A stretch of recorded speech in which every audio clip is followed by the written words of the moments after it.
ಉದಯ ಅಂದ್ರೆ ಸ್ಥಾಪನೆ ಮಾಡಿದ್ದೆ ಈ ಮನೆಯವರು.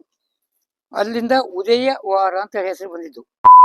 ಈ ಮನೆನ ಹಿಂದೆ ಅರಮನೆ, ಹಳೆ ಅರಮನೆ ನೋಡ್ಬಿಟ್ಟು ಬಂದು ಕಟ್ಕೊಂಡಿರೋದು ಇದು. ಮೈಸೂರು ಅರಮನೆ ನೋಡಿ ಅದು ಸುಟ್ಟೋಯ್ತು, ಅದನ್ನ ನೋಡ್ಬಿಟ್ಟು ನಕ್ಷೆ ಮಾಡ್ಕೊಂಡು ಇಲ್ಲಿ ಬಂದು ಕಟ್ಟಿರೋದು. ಇದು 3800 ಎಕರೆ ಜಮೀನಿನ ಮನೆ ಇದು. ಒಂದು ಕಡೆ ಅಮೌಂಟು, ಒಂದು ಕಡೆ ಅಕೌಂಟು, ಆ ಥರ ಬೀರುಗಳವು. ಒಂದು ಕಡೆ ದುಡ್ಡು ಇಡ್ತಿದ್ದು, ಒಂದು ಕಡೆ ಲೆಕ್ಕಪತ್ರ ಇಡ್ತಿದ್ದು. ಈ ಥರ ಜಗ್ತಿಗಳಿರೋದು ಇಲ್ಲಿ ಮಾತ್ರ ಬಿಟ್ಟರೆ ಇನ್ನೆಲ್ಲೂ ಇಲ್ಲ. 2 ಜಗ್ತಿ ಮನೆ ಇದೆ, ಈ ದೊಡ್ಡ ಅಂಗಳ ಇದೆ, ಆದರೆ ಈ 3 ಜಗ್ತಿ ಮನೆ ಇರೋದು ಈ ಊರಿನವ್ರು ಮಾತ್ರ. ಒಂದೇ ಬೆಂಚು, 25 ಅಡಿ ಉದ್ದದ್ದು ಒಂದೇ ಬೆಂಚು, ಅವತ್ತಿನ ಕಾಲದ್ದು. ಇದು 1710 ಅಂತೇಳಿ ನಮಗೆ ಸಿಕ್ಕಿರೋ ಮಾಹಿತಿ.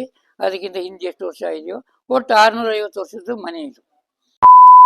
ಇದನ್ನ ಶೂಟಿಂಗ್ ಮಾಡಿದ್ರು, ಆಮೇಲೆ ಸಂಗೀತ ತೆಗೆದ್ರು. ಫಸ್ಟ್ ಸಂಗೀತ ತೆಗೆದ್ರು, ಆಮೇಲೆ ಬಂದಿ ತೆಗೆದ್ರು, ಆಮೇಲೆ ನಾನು ಮತ್ತು ಗುಂಡ ತೆಗೆದ್ರು, ಆಮೇಲೆ ಸೀರಿಯಲ್ಗಳು ತೆಗೆದ್ರು. EF ಯಜಮಾನ್ ಗೌಡ್ರು ಅಂತೇಳಿ ಮೊದಲನೇ ತಲೆಮಾರಿನವರು. ನಾವು 7ನೇ ತಲೆಮಾರು, ಆ ಮಗು 8ನೇ ತಲೆಮಾರಿಂದು. ಅವತ್ತಿನ ಕಾಲದಲ್ಲಿ ದೀಪ ಇರಲಿಲ್ಲ, ಲೈಟ್ ಕಟ್ಕೊಂಡು ರಾಟೆ ಲೈಟ್ ಕಟ್ಕೊಂಡು ಇದು ಮಾಡೋದು.